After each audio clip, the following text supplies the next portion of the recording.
ونعوذ بالله من شرور أنفسنا وسيئات أعمالنا من يهده الله فلا مضل له ومن يضلل فلا هادي له وأشهد أن لا إله إلا الله وحده لا شريك له وأشهد أن محمدا عبده ورسوله صلى الله عليه وعلى آله وصحبه وسلم تسليما كثيرا.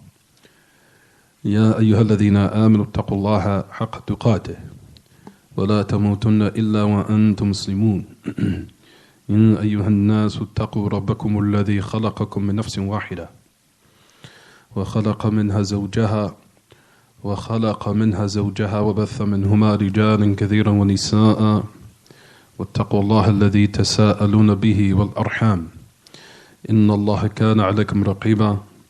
يا أيها الذين آمنوا اتقوا الله وقولوا قولا سديدا يصلح لكم أعمالكم يغفر لكم ذنوبكم ومن يطع الله ورسوله فقد فاز فوزا عظيما. أما بعد فإن خير الكلام كلام الله تبارك وتعالى وأحسن هدي محمد صلى الله عليه وسلم وشر الأمور محدثاتها وكل محدثة بدعة وكل بدعة ضلالة وكل ضلالة في النار. As we continue in the sharh, or the commentary of Buloogh al-Maraam, which is Kitab al-Nikah, in regards to the matters which enlightens us about the steps that needs to be taken in regards to marriage and all the different types of adab, the etiquettes that follow along with that, such as making dua for the two spouses at the time of their marriage. And this is where we stopped at in regards to the last hadith, which is in the authority of Abu Hurairah radiyallahu anhu ardah, أن النبي صلى الله عليه وسلم كان إذا رفأ إنسانا إذا تزوج قال بارك الله لك وبارك عليك وجمع بينكما في خير إلى آخره. رواه أحمد والأربعة وصححه الترمذي وابن خزيمة وابن حبان.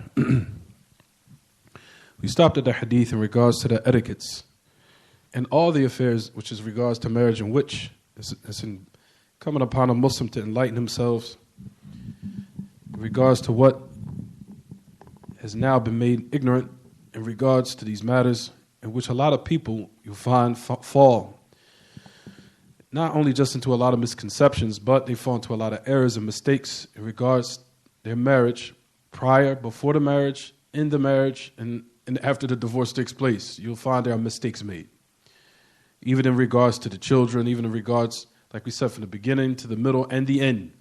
And our religion is comprehensive for all aspects, from before the marriage and when the marriage actually inaugurates, and then likewise in the end, how to depart. There's adab, and there's tafsil, and there's details, in which you'll find a lot of the Muslims disregard either to their ignorance of it or just merely just following their desires and their emotions. So, in regards to the hadith of Abu Hurairah radiyallahu anhu ardah, the Prophet ﷺ said that if one was to get married, he said that if he would congratulate him, if a person became married, he would make this dua for him: Barakallahu lak wa baraka alayk wa jama'a baynakuma fi khairin. We said, Ya ma'ashar al-ikhwa, in regards to this hadith, this is not the only hadith that the Prophet ﷺ made dua when a person became married. For if you look into the Adab al-Zifaf by the great Al-Imam Muhammad Nasruddin al-Albani rahimahullah, there's other ad'iyah, there's other supplications that he brought that are authentic, that have been established and authentically reported upon the Prophet sallallahu alaihi wasallam, for other ad'iyah that one is to make when a person gets married from his companions or his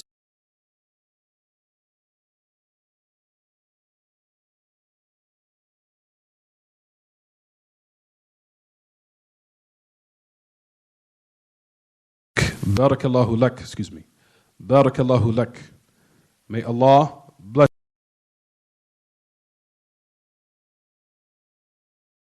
this dua for the people or the two couples who became married. Meaning, may Allah subhanahu wa ta'ala put barakah in your marriage.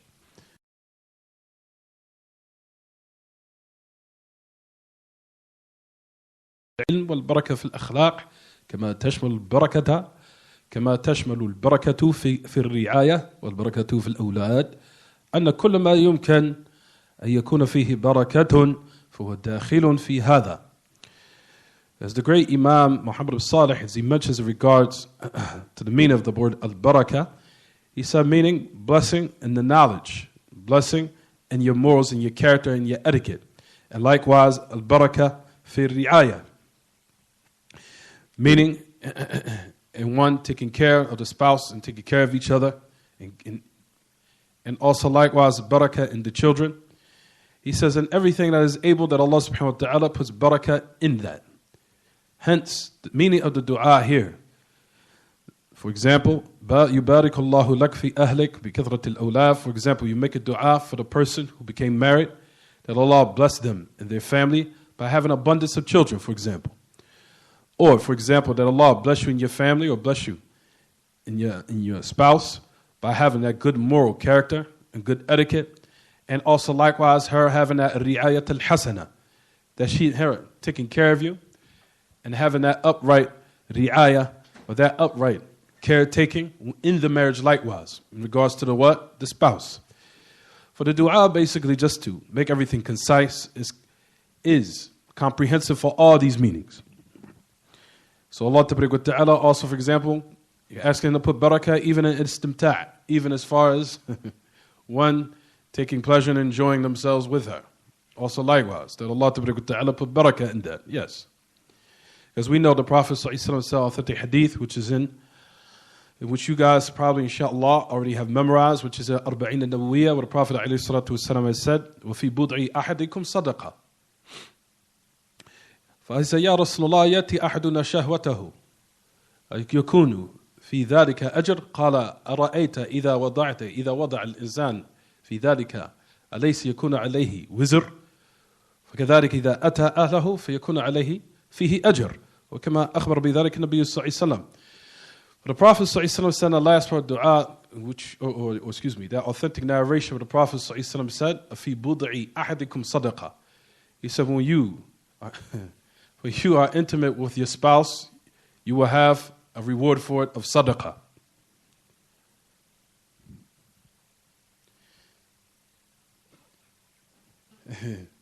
So the companions of the Prophet ﷺ had asked, O Messenger of Allah, ayati ahaduna shahwatahu yakunu fi dhalika ajr? He said, one of us was to satisfy his desire with his spouse. He said, will we have in that a reward?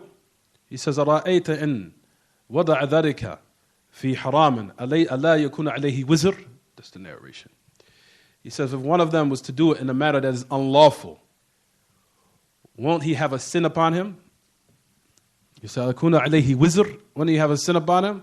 He said, وَكَذَلِكَ إِذَا وَضَعَ ذَلِكَ, if he does and he satisfies desire, that which Allah has made lawful, he will have a reward for that.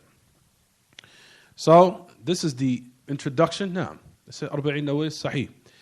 For what we say, Ya Ma'ash al-Ikhwat, inshallah, this is a warning for a lot of the couples in this area, as I notice a lot of people that become married, and I notice this, even is done inconspicuously where they think I don't know what's going on, or the brothers here don't know what's going on, but we know the patterns of people when they've been involved with the couple prior before the marriage, or the couples have been involved with each other prior before the marriage. For we know all the times and all the cases, and we know all the talk and the speech and the tricks. Trust me, I'm very keen on it. I've done with probably 80 cases or 100 or more. So when I come to Washington, D.C., it's probably like a rerun. Community from not what? In being in, or indulging in premarital involvement with the spouse prior before the marriage. For verily, a person in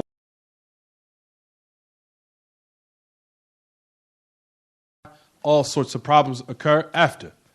For that reason, we say, Ya Ma'ash al-Ikhwa, we warn the community, and likewise I advise myself, because you never know when Allah Ta'ala will test you. As even the prophets were tested, even some of the prophets, such as Prophet Yusuf, was tested with a beautiful woman trying to call him to do something haram with him. So, we say, Ya Ma'ash al-Ikhwa, and also those who are listening, that not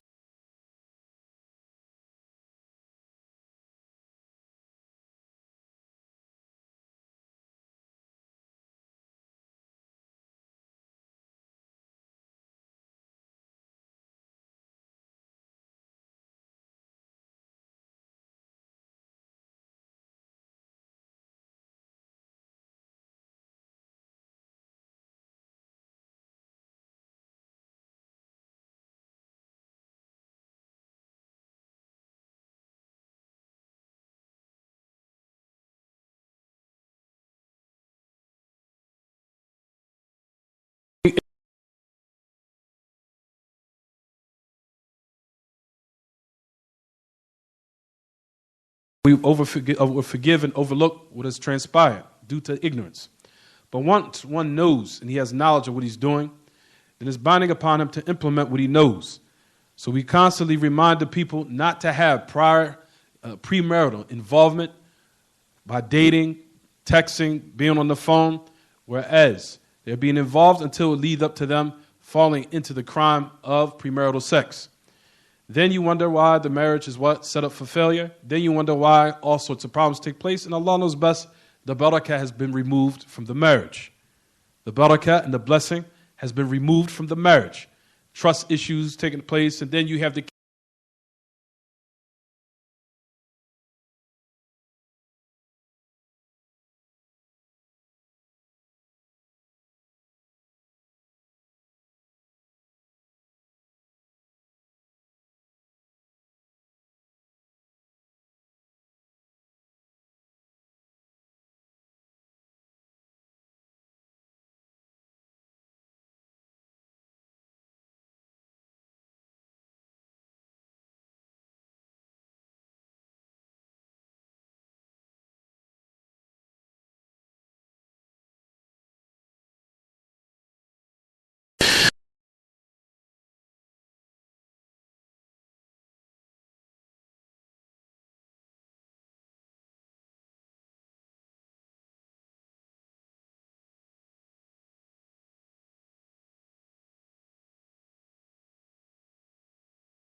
concept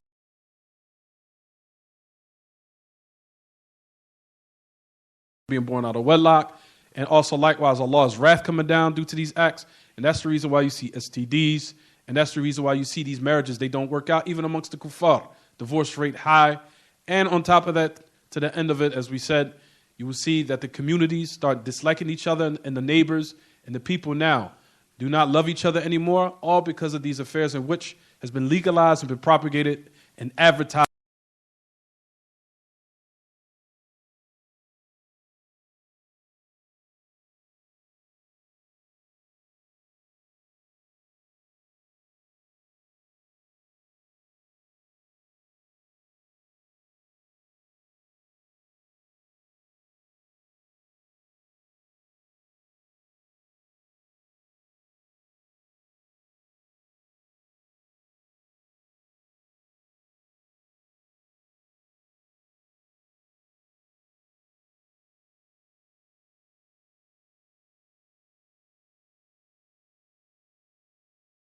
Involved in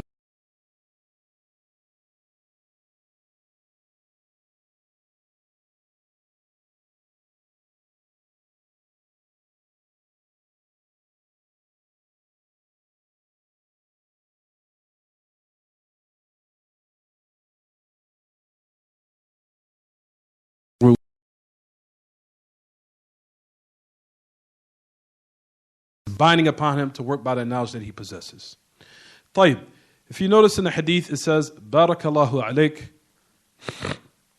So the Prophet ﷺ in the dua, if you look in your books, the Prophet ﷺ made dua for the man and for his family, and that Allah Ta'ala bestow his barakah upon him in all these matters. Like we said, it is comprehensive for barakah in knowledge, barakah in etiquette, meaning that your wife have good etiquette, that you have good moral character with each other and your dealings with one another in the house. And also barakah in ri'ayah, and also the wife taking care of the spouse, and the spouse taking care, or the husband taking care of the wife.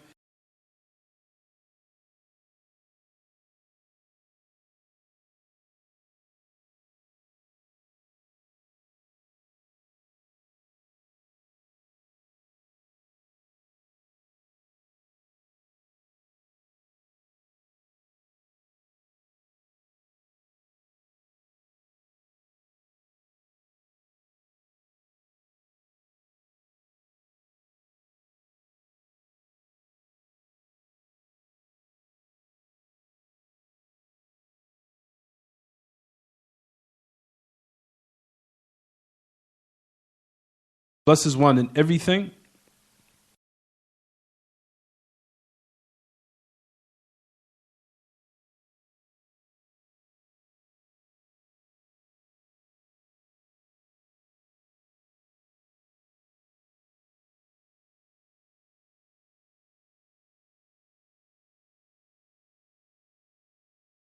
So basically he's just saying generally, it could be for this and it could be for that. Dua barakah for it being specific in certain matters, or dua of it being what? General for everything in a marriage. So the dua is for that also, like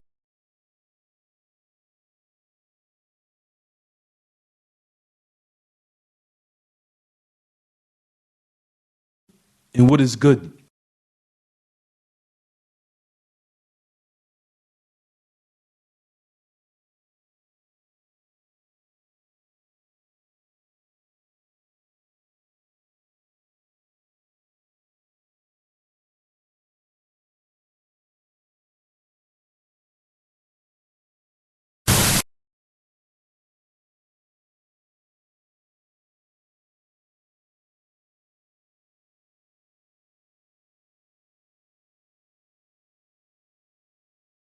Now, I tried to hold it back, but I couldn't. Assalamu alaikum. Close the door. Assalamu alaikum. So the Prophet ﷺ said, may Allah subhanahu wa ta'ala gather between you two and all what is good. Gather between you two spouses in your fi khayri dini wa dunyawi.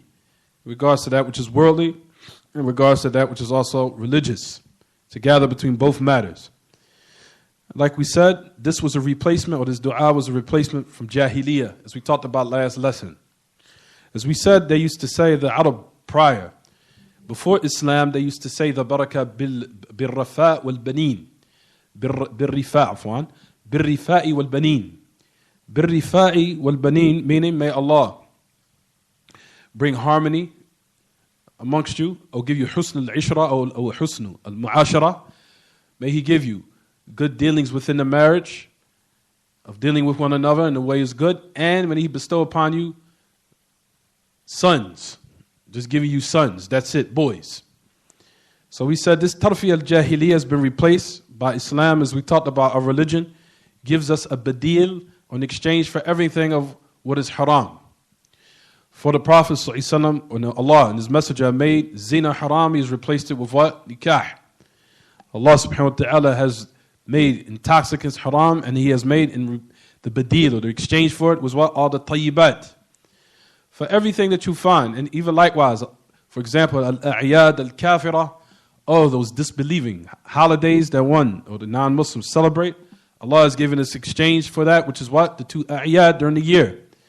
So you'll find that the religion that it gives for what you see is haram, Allah gives us a badil, an exchange for what is what? For what is lawful, what we can practice. For it says, إثنتان قاصرتان لفظا ومعنى ومن العجب أن بعض السفهاء منا إذا رفأ أحدا. You will find that there are still people that still say this dua in Jahiliyyah. There are some from the Arab and some countries that still say this. May Allah give you what?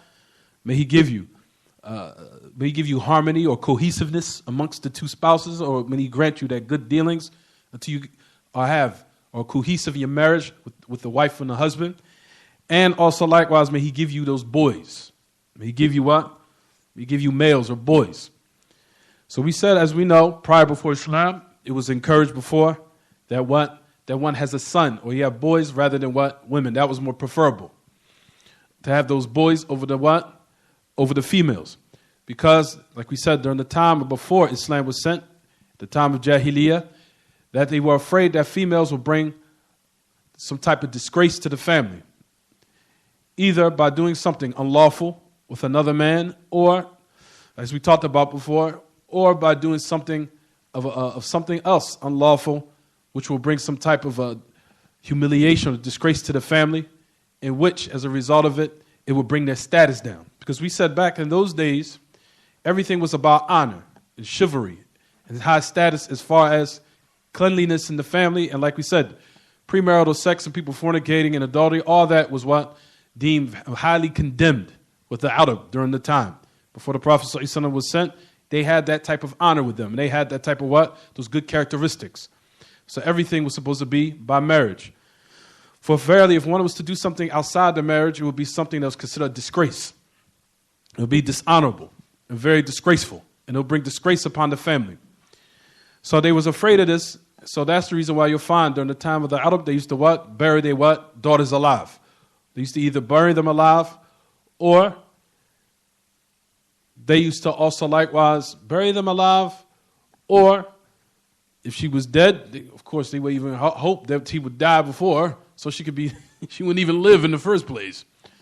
Or she would be put in the ground and buried alive. And we talked about the story, what happened with one of the Arab, about maybe a couple of months ago, that the father took the daughter out and she put her hand on his foot while he was looking at her, and she was in the ground, he was burying her. Yeah, out of what? Out of the fear of horror, of disgrace that she would bring upon the family. But that was all from shaitan, from what is from the belief system of what? To show how it's binding upon one to correct his belief system. Once your belief system is corrupt, your actions will be corrupt. Once the way you think and your mind is corrupted, and how you think is corrupted, then your actions are going to be corrupt. So once Allah subhanahu wa ta'ala has sent the Messenger alayhi salatu wasalam with the pure aqeedah, this has been erased. And Allah ta'ala gave honor to the woman and gave her status and gave her rights where she's not oppressed, and also bestowed his blessing upon a woman where she's deemed as something honorable and stuff instead of being perceived as just a mere sex object. In these days and times, shaitan has beautified it. Allah ta'ala has bestowed honor upon a woman where shaitan is what? Has decorated to think that being honorable and noble and pure and covered is what? Oppressive. For example, a woman is covered, she's oppressed. But when she shows her body parts, her bosom and her breasts and her legs and her hair to everyone in the whole dunya, then that's honorable, that's noble, that's liberty. But you see how shaitan has made it in a manner, switched all the matters up, where a woman that displays her beauty for everyone in the dunya, that's honorable and noble. And when it regards to a woman that likes to cover it up and keep herself chaste and pure, I think both of it is correct, chaste and pure, and cover up her bosom and her beauty and her adornments, and wants to show that only for her husband and for those who consider to be something special and exclusive for only certain people to show, then that's considered oppressive. So you find how shaitan has switched up everything in these days and times. So the next part, or the last part of the hadith, like we said, ya ma'ashal ikhwa, that dua is made at the time of the marriage, and one makes that dua. He makes that dua, the Prophet ﷺ, and we said it's not just restricted to this dua only. Like I said, I remember last week we read some of those supplications from Imam al-Albani, in which he also authenticated, which has also been affirmed upon the Prophet ﷺ, that he will make at the time of marriage likewise. طيب. So the first thing we say in the last part of this hadith, we say what? That it's been legislated at the time of marriage when one gets married. At the time when he becomes married, he says this dua. It doesn't matter whether or not he actually consummated or not. A person still makes a dua for the person. So that's number one. Number two, has it been legislated for the woman only or the man only? We said it's been legislated for what? Both. For a woman to congratulate another sister, a sister congratulate another sister in this manner by making the same dua for her. So we said even if the consummation does not take place, if it doesn't take place, it's still legislated that what? They makes dua. This is an important point that I wanted to single out here. There's an important point here that was been mentioned by al-Imam Ibn Uthaymeen, where he says, لا تشرع المصافحة عند الترفئة الدليل عدم الدليل. He said it is not legislated that one shakes hands when a person gets married, when he wants to congratulate them. He says the dalil is there isn't any dalil. Because the Prophet ﷺ, he did not do it. And if he would have did it, it would have been conveyed to us. He says, لأنه يبعد أن الصحابة يعقلون السنة جمعت إلى سنة أخرى. He says it's far off that the Sahaba will understand that one sunnah is gathered with another sunnah, except they would have what? They would have known something about it. And it's also far off that the Prophet ﷺ, likewise, when he used to congratulate here, in this specific occasion, that he used to what? Shake hands. كان يصافح ويقول هذا الذكر. He was shake hands with the person, then he would say this dua. He says if he would do this, and if this would have been done in this manner, it would have been conveyed to us. He said for that reason, it has not been conveyed al-musafaha, shaking hands. He said because shaking hands, there's no reason for it in this type of situation. as you know, alhamdulillah, from a lot of experiences in the masjid, we make the dua for the person and he leaves. So we don't get up and start kissing and shaking hands. You'll find in certain Arab countries, they do this. They kiss a lot. They kiss a lot. I mean, not kiss on the lips, but a little kiss on the cheek or things like that. In America, they take it another step. But now, days we living in now, there's something different. But at any rate, إنما المصافحة, I'm serious, إنما المصافحة تكون عند الملاقاة والسلام يتفرع على هذه الفائدة أن التقبيل. Also likewise, we say, kissing has not been legislated here. Also likewise, has not been legislated. And you'll find it is in regards to the shara'. It's in regards to what's been legislated, even if the people can claim that it's a custom. Even if the people could claim it's a custom. Here we say, the custom here is to say that you cannot use this as an excuse here in this specific instance. To say, for example, oh, you use kisses to customs. No. We say that we stick to what the Prophet ﷺ did in this occasion, where he make the dua for the individual and that's it. Understand, everyone? Make dua for him, say this dua, and that's it. Oh, panda. You understand, everyone? Gee. Have any water?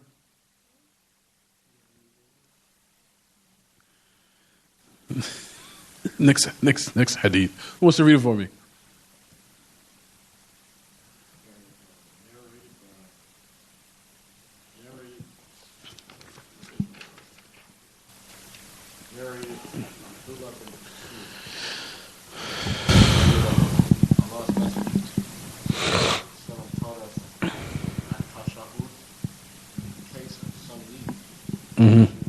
خطبة الحاجة. There's any? You have any water? No bottles of water in there? I'm not sure. Tafadhal. Keep reading, Sheikh. Praise is due to Allah, whom we praise and from whom we ask help and forgiveness. We seek refuge in Allah from the evil of ourselves. He whom Allah guides has no one to lead him astray, and he whom he leads astray has no one to guide him. There's nothing deserving of worship except Allah. And testify that Muhammad is his slave and messenger. He then recites 3 verses. And this is reported by Ahmad and al-Abbar.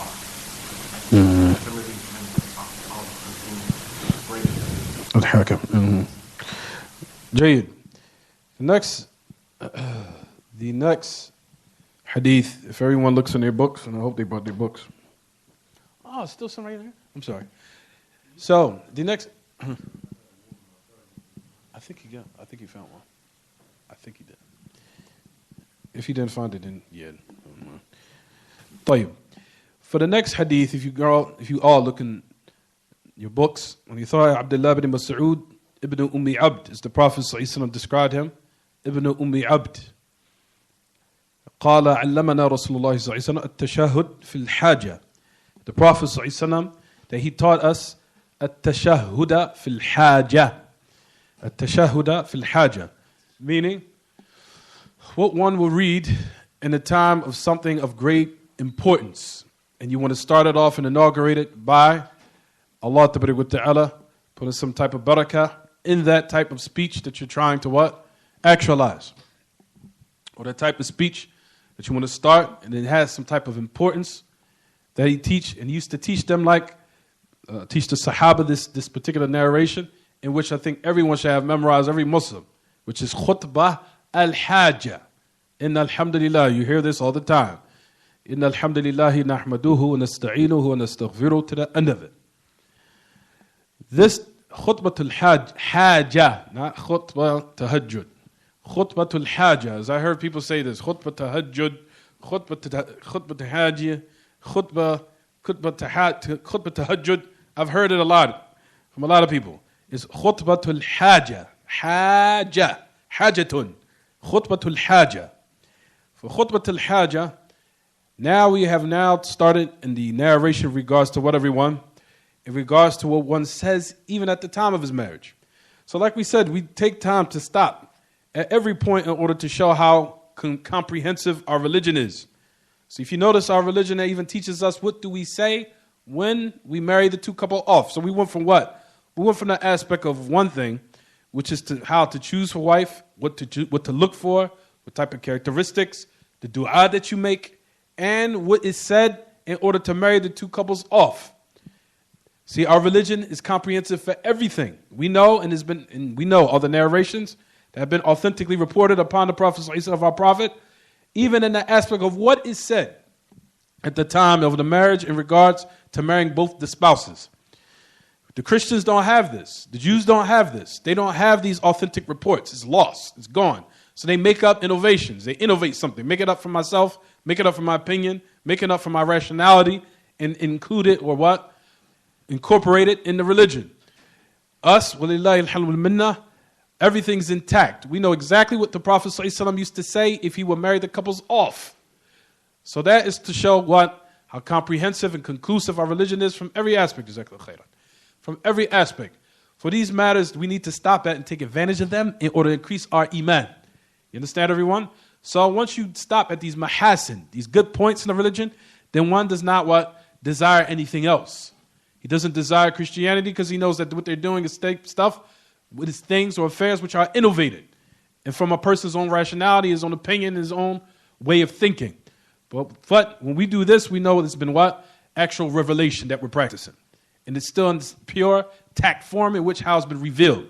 So you find, ya ma'ash al-ikhwa, this dua or khutbah al-haja, or they call it the prayer of need, for lack of better words. The prayer of need, khutbah al-haja, the Prophet ﷺ used to teach them this in a time of a very important matter if it was to take place. So notice that it says, what everyone? In alhamdulillah, allamana Rasulullah ﷺ at-tashahuda fil haja. That the Prophet ﷺ taught us at-tashahhud fil haja.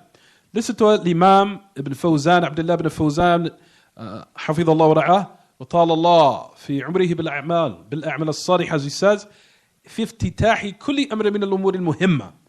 He says that a person says this, when the Prophet ﷺ said, at-tashahhud fil haja. At-tashahhud fil haja. The prayer of need. He said, this is inaugurated in every matter from all important matters. From very important, all important matters. He says from those matters is the marriage contract. Aqd al-zawaj, the marriage contract. فهذه الخطبة يفتتح بها عقد النكاح وتفتتح بها المحاضرة والدرس وخطبة الجمعة أحيانا لكن لا يدام عليها في خطب الجمعة لكن الأغلب أنه صلى الله عليه وسلم كان يفتتح الخطب يقول الحمد لله ولكن إذا قال في بعض الأحيان إن الحمد لله فلا بأس. That the Prophet ﷺ, if there was something of importance, and from them is what? The marriage contract. He would inaugurate it by this what? This statement or this dua or this prayer of need. He says, or he will also start it off and inaugurate it in his in a talk he would give to his what? Companions. Or in a lesson. Or in khutbatul jumu'ah sometimes. To the end of what he mentioned, Hafidhullah wa ra'ah. So, this has been established in which one should try to memorize it. A lot of our brothers they've been Muslim for 5-6 years, they still haven't had this memorized. And I think they heard it probably maybe, Some of us, 20 years. But if that's the case, you guys have probably heard this maybe 100 times. You guys will probably have it memorized due to the fact you probably heard it so much. So inshallah, if one does not have it memorized, to try his best. We encourage the brothers and sisters likewise to memorize it. طيب. What is important is the actual alfaz, the words that are used inside of the actual dua, in which we'll pick the majority of the benefits from it. For you find in the dua, the Prophet ﷺ here, and Imam al-Albani has a specific little book called, in clarifying Khutbat al-Hajj and the benefits that are extracted from it. Imam al-Albani has it's a little small kutayib. It's a small book. It's a minimum small little kitab latif or kutayib. And he talks about and brings all the benefits of Khutbat al-Hajj in the different narrations. One, say it again. The e-book? Oh, they have the e-book too for that? So you found it? Jayyid. I have the book at home. I have the little book. It's a little small kutayib. It's not that big. But I have the book at home by Imam al-Albani. He brings all the narrations that are weak that people use in regards to this, and also likewise from the benefits of this. That the Prophet ﷺ used to even teach them this, like he would teach them a surah from the Quran. used to teach them khutbat al-haja. Now, from those narrations, that he would teach them this just as he taught them a surah from the Quran. He would teach them khutbat al-haja here. Inna alhamdulillah nahmaduhu wa nasta'inu to the end of it. طيب. What does one... See, this is... Don't you... Now, am I hearing things or do you hear sisters talking? You understand? Do we hear them? Yeah, we should.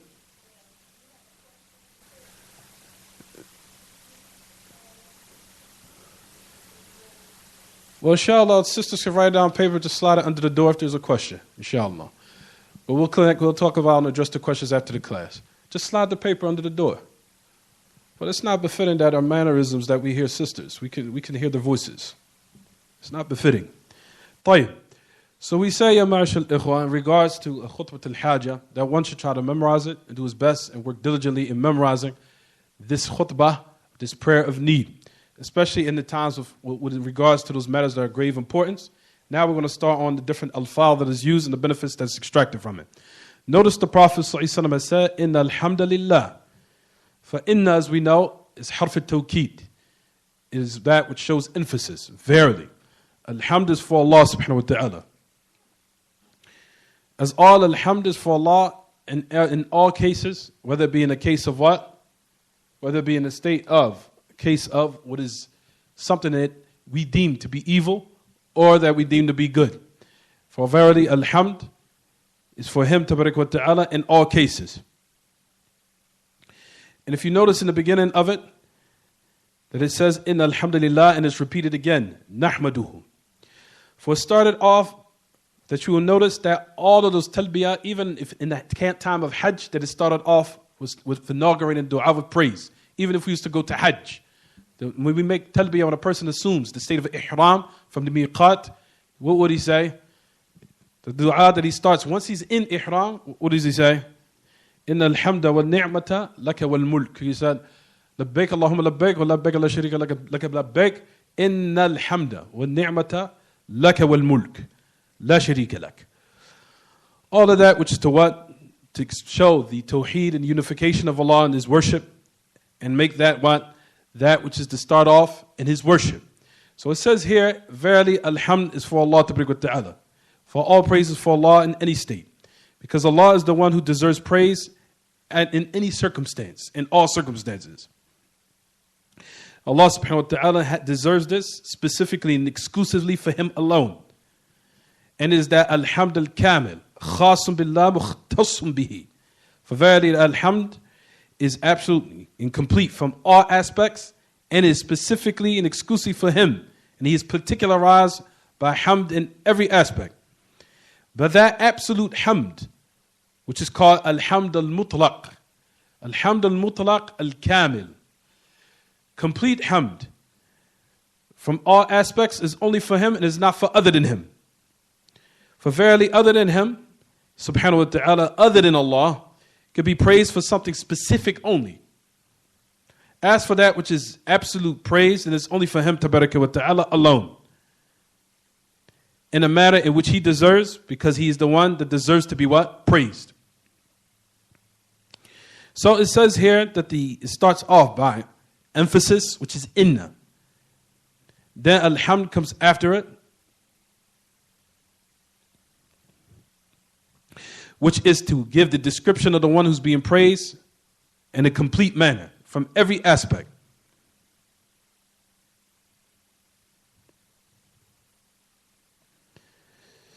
For verily, in the origin, nobody deserves absolute praise initially except Allah Himself.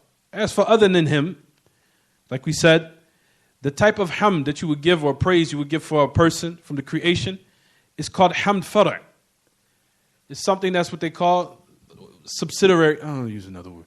Something that is a branch of something that's a branch of praise, or some type of partial praise. Partial praise. Some type of partial praise. Because a person that, for example, that gives you some type of good or aid monetarily or might do something for you, of course he's praised for that thing, partially. But in actuality, the one who preordained it and the one who written it and the one who gave power to that individual and health to his body, and also gave that type of energy to his body, all of that in actuality is from who? It's from Allah subhanahu wa ta'ala. And the one who gave him his intelligence to go out to get the money so he could give it to you, in actuality is what? Is from him subhanahu wa ta'ala. All of it is from him, tabaraka wa ta'ala. And all of it, like we said, it brings us to have humbleness, tawadu'. For if a person knows that everything that he has of good is not from himself, that if Allah wanted, he could have caused you to die in your sleep. And if Allah wanted, he wouldn't have gave you that intelligence. No, he gave you that health in your body to get up in the morning and go out and attain those type of provisions for yourself. And he knows it's all from him. Then it keeps you humble. Keeps you a humble individual. And that's from the benefits of, like we said, Tawheed. The benefits of Tawheed, and like we talked about before, from the benefits of it is that it keeps the individual humble. Because you know that every type of blessing that you have in your life, whether it be of sight, whether it be of money, whether it be a good wife, whether it be a car, you know that it is from Allah and it's not from yourself. Ultimately, it's from Allah. Allah woke you up in the morning. Allah gave you the provisions and He gave you the intelligence. Because some people have not been given the same intelligence of others to go out and do certain things easily as it's easy for him, but other people can consider it difficult. You understand? From one person to another, everybody's different of what they've been given of intelligence, what they've been given of certain talents, what they've been given of certain things to stand out. And that ultimately is all from who? It's all from Him, subhanahu wa ta'ala. And if one realizes this, if one realizes this, then ultimately it keeps him what? Humble. Keeps you a humble individual. And the prime example of that, as I said, is so many lessons prior. For example, the kuffar, due to the fact they don't have a correct aqeedah, they don't have a correct belief, they think everything is from themselves. They think that I have millions of dollars, that's from me. I have $1 million because I'm the one that made this. I'm the one that, even if it's haram, they'll say, for example, I'm the one that came up with this music. I'm the one that made this music. I'm the one that did the notes and sorted up everything until I'm the one that what? I'm the one that deserves this money. I'm the reason why I have this. Don't you see what I've done? And it takes them what? Arrogant. Since we know all those people that have that type of status, usually and maybe 90% of the time, all of them become very haughty and arrogant and belligerent and start looking down upon people. And they think they're in a whole world of their own. But as far as when a person now comes in the state of Islam and he has the proper aqeedah and he knows that he's not supposed to ascribe a blessing that he has to other than Allah, that he's supposed to only ascribe it to Him alone, then he knows that what? At the end, it's binding upon me to what? Stay humble. Because if Allah wanted, just as Allah has said about in previous of the past, nations of the past, of those who are haughty and arrogant and look down upon people due to their status of money, except that Allah had what? Humiliated them and destroyed them. And brought them back down to what? To earth. After their heads was in the clouds. And kept raising them higher and higher so their fall could be even more harder. You understand, everyone? So, we say that alhamd is for Allah subhanahu wa ta'ala in all cases. And He's the one that deserves it. And that's why it started off in this hajjah, khutbah al-hajjah. It started off with praising Him subhanahu wa ta'ala firstly. Then if you notice in the dua, it says, nasta'inuhu. We praise Allah and we also seek His what? His aid. For verily, as we know, isti'ana is from what? It's from those qulub al-a'mal. Isti'ana wal-aun. All of that is from what? It is from the actions of the heart, which is a type of worship. And we're talking about the seeking, the type of help here is the help of the ibadah. Is the help of what? The ibadah. Is the help of worship. We're not talking about by seeking help from the creation. If you ask someone to help you lift something, that's another type of what? Help. But we know initially the abd is supposed to be dependent upon himself and not to be dependent on the creation as much as he's able.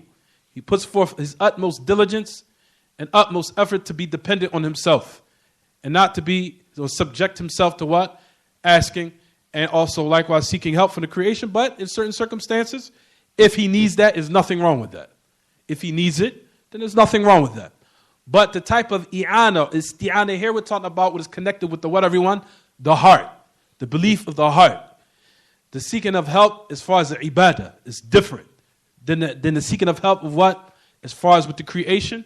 That's something totally different as far as with your worldly mundane matters. We're talking about i'ana or isti'ana or aun in regards to one's belief system, which is worship, which is only for Allah ta'ala.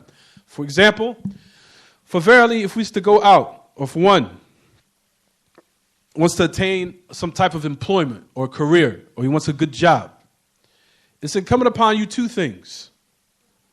Number one is you seek help with the creation by what? Going out, filling out the form. Also, likewise, what, everyone? Also, for example, attaining those recommendations, filling out certain applications, looking around, going online, what have you, to the end of it. The thing that a lot of people lose out on is to always have your heart tied with Allah. You have your heart tied in with Allah always. And not to have your heart always tied in with what? The creation. Thinking that the ultimate final decision is with Him. La. The ultimate final decision is with Allah. If Allah wanted, He could put it in His heart for Him to hire you. Whether it be a Muslim or non-Muslim. He could put it in His heart to hire you. Or He might put it in His heart to not hire you. So the ultimate one who's in control is who? Allah ta'ala. You understand, everyone? So it's binding upon a person to have both matters and actualize both of them by having his heart connected with Allah and at the same time going out and seeking those provisions by seeking help with the creation at the same time in those certain matters. You understand, everyone? But what we're talking about is that aid with Allah subhanahu wa ta'ala is sought. Notice it says, وَنَعُوذُ بِاللَّهِ or وَنَسْتَغْفِرُهُ. وَنَسْتَغْفِرُهُ. And we seek His forgiveness. As we know, al-maghfirah, al-ghafar, is sitr, means sitr. The asl of ghufran, or maghfirah, the origin of maghfirah, or ghufran, the origin of it is a sitr, means to cover up something, as we know. Means to cover up something, means sitr. Keep something hidden.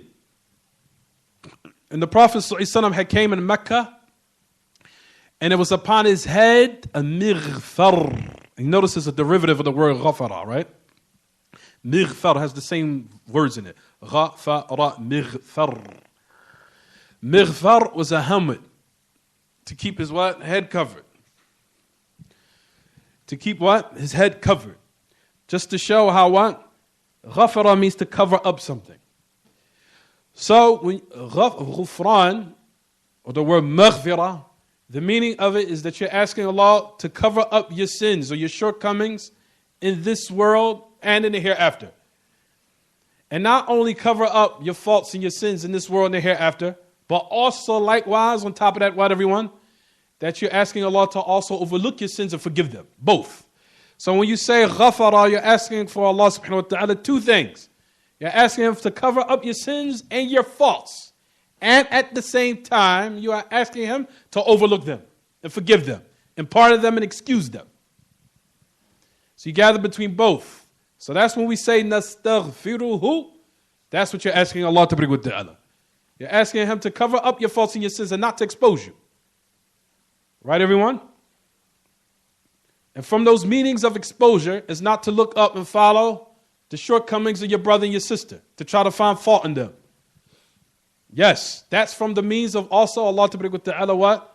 Covering up your sins. And from the means of you achieving that is not to look for other people's faults either. Not to look for them. And not to look where a person comes up short at and where he what? Where his uyub or his type of deficiencies are and where they lie. Not to look for them. There's a hadith of the Prophet ﷺ where he said, it's in Ibn Majah, and other than them, he said, من تتبع عورة أخيه لا تتبع عورة أخيه أو لا يتتبع الرجل عورة أخيه فمن تتبع الله عورة أخيه تتبع الله عورته ومن تتبع الله عورته يفضحه الله ولو كان في جوف رحله وفي رواية أخرى ولو كان في بيته. He says, do not follow up or look for the faults or these shortcomings or the deficiencies of your brother. For the one who follows him up, meaning always looking for something, just trying to pry, look for something wrong. Just looking, there's something wrong about this girl or this sister. She ain't all perfect. I'm trying to look for something. Or this brother, it's something specific. I know it's something wrong with him. I know I'm going to find it. Whoever finds and tries to look for that, Allah will follow up and look for his outer. And whoever Allah looks for his awrah or follows up for his mistakes and his shortcomings, Allah will expose him even if it's fi jawfi rahlihi. And the meaning of what it says in the inside of his saddle beast, meaning in his most intimate places, he'll be exposed in.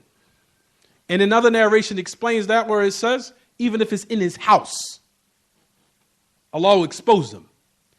So for those means that you want to cover up your faults, and you want your faults to be covered, cover up the faults of your brothers and your sisters, and not to look for them. You understand? And if they are, and if it becomes something open, where they're doing something that's detrimental, that's going to cause damage or fitna, then advise them in private and softly and kind and gentle. But as we know, also the origin of ghufran is that you're asking Allah to what? Cover up your sins and to also overlook them. And also likewise, because we know sins is what can cloud one's judgment. It can make affairs difficult for him. And it can make things difficult in regards to things you might want facilitated that you need in your life. Sins will allow things to be difficult. And it can also blind your judgment. Sins can blind your judgment. As you know, the kuffar, they think they're there. As we know, we talked about it, I said this before in many lessons. The kuffar have the ideologies of the Qadariyah. They don't even realize it. They think they're in control of everything. They think, oh no, the reason why we have all these type of drama or this violence and this crime is because just people don't know how to act. Or the reason why we have these sicknesses, these STDs, it has nothing to do with sins. People just need to what? People just need to watch themselves and put protection on, or we just take some penicillin and that's it. La. The reason why we're in the situation is because we're disobeying Allah. But they don't have that aqidah. They don't think the result of what's going on is because of sins, or it's because of what? Disobeying Allah and not believing in what He's revealed and submitting to it and actualizing it and practicing it and putting in also practicing it in our daily lives. They think they're the meanings. They're the reason. I'm the reason. The reason why my money or I'm in the situation I'm in is because I just have not done this properly in the manner which, for example, I should have wore a condom, or I should have. This is the reason why I caught this sickness is because I was around so-and-so at my job, and I caught this sickness here because I knew I shouldn't have been around him. Akhi, like you're ultimately in control. You understand, everyone? Like you're ultimately in the one who has the determining factors and affairs in your hand. Not to say that we don't take the means, but we don't say that the means is the things that's ultimately in control. You understand, everyone? And kuffar they know we're in control. We're the ones the reason why I'm poor is because of the situation I'm in. Because of that's the way things are. We have people out there that haven't done that hardly don't even work, and they have millions of dollars. And you have the opposite. You have people that work hard and diligent, kill themselves, and Allah is just preordained. They're what? They have a little bit of provisions. Right, everyone? So we say at the end, it's for all the hikmah out of Allah, subhanahu wa ta'ala, why He does this, for reasons He knows. And I said this in the khutbah Friday. If you go to the studies and study that the majority of the people who are depressed and sad, they're in countries where they have a lot of money.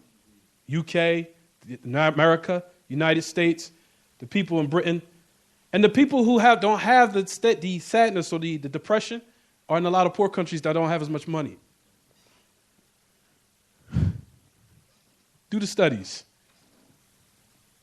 The status of depression and grief and sadness is all in people who have a lot of money and countries that have a lot of money. And they're known to be what? Living in affluence and opulence and things like that. Not saying, like we said, there's nothing wrong with that.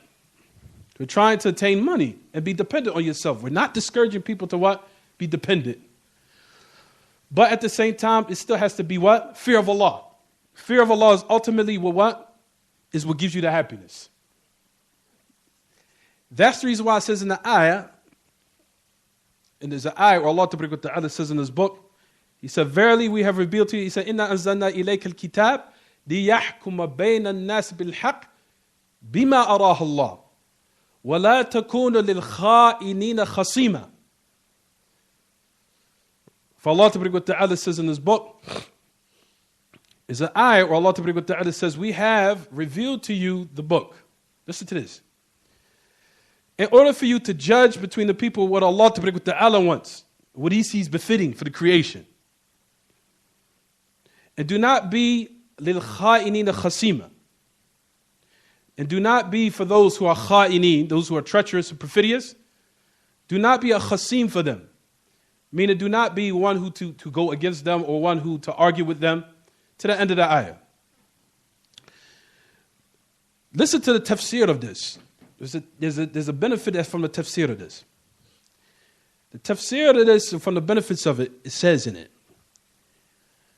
that Allah Ta'ala, from the benefits of the ayah, is that to stay away from sins and to follow it up and also put before you need to judge a matter or you need an insight in something, to also put and start it off with seeking Allah's forgiveness so it can wipe away the athar of the noob, so it won't blind your judgment.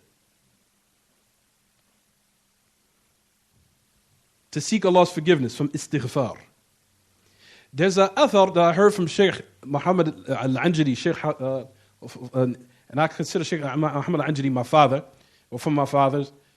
Sheikh Muhammad al-Anjari said in a benefit, and he was in the UK. He said that Shaykh al-Islam Taymiyyah, he said that he used to, if he would read something in his book or matter, and he found that he wasn't understanding it. He kept reading a mas'ala or a certain matter or issue, and he was finding difficulty in understanding it.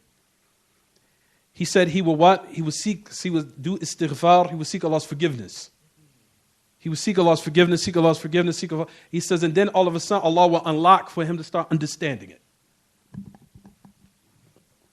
Allah will unlock for him to start understanding it. By starting it off by what? To show how what? Sins can what, everyone? It can blind you and it can cause difficulty.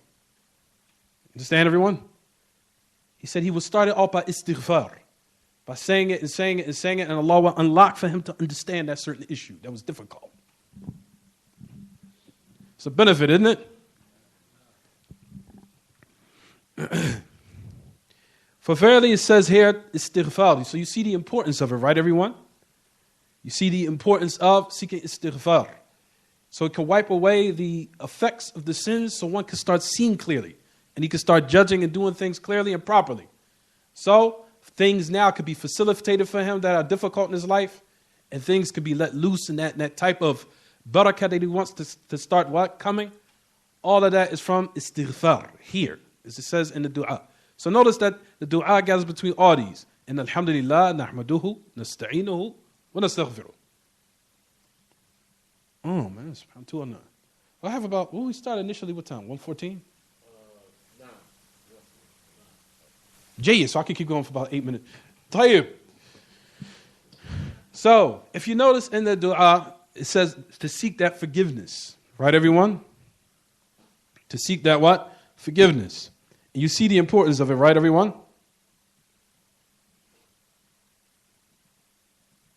Hold up, everyone, trying to find something.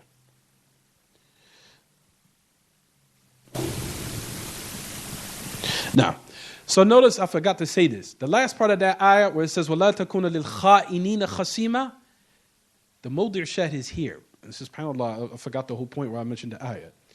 If you notice in the ayah, this is Surah An-Nisa, ayah number 105 and 6 I just found. طيب, if you notice in Surah An-Nisa that ayah just said, that he said, Allah Ta'ala said to his Prophet, alayhi salatu wasalam, وَلَا تَكُونَ لِلْخَائِنِينَ خَصِيمًا وَاسْتَغْفِرِ اللَّهِ. Seek Allah's forgiveness. Verily Allah Ta'ala is ghafuran, tawwab, kana tawwab rahima. That Allah Ta'ala kana ghafuran rahima. That He is all forgiving, He is all merciful. And that's from the benefits of that ayah. He says that you'll find that the ulama mention in regards to that to what? To seek Allah's istighfar in order for one to attain some type of understanding and to give him better judgment and clear thinking in certain matters so he can what? So he can take the proper decision in certain matters. And to also for him to attain fiqh and understanding in certain matters that he finds difficult to understand. Jayyid. طيب. Notice it says, وَنَعُوذُ بِاللَّهِ مِنْ شُرُورِ أَنفُسِنَا. Inshallah, we'll stop here. I'm going to prolong it, even though I want to keep going. We'll stop here, inshallah. Any questions about the lesson? هذا وصلى الله وسلم وبارك على نبينا محمد وعلى آله وصحبه. سبحانك اللهم وبحمدك أشهد أن لا إله إلا أنت واستغفرك وأتوب إليك. تفضل, you can turn it off.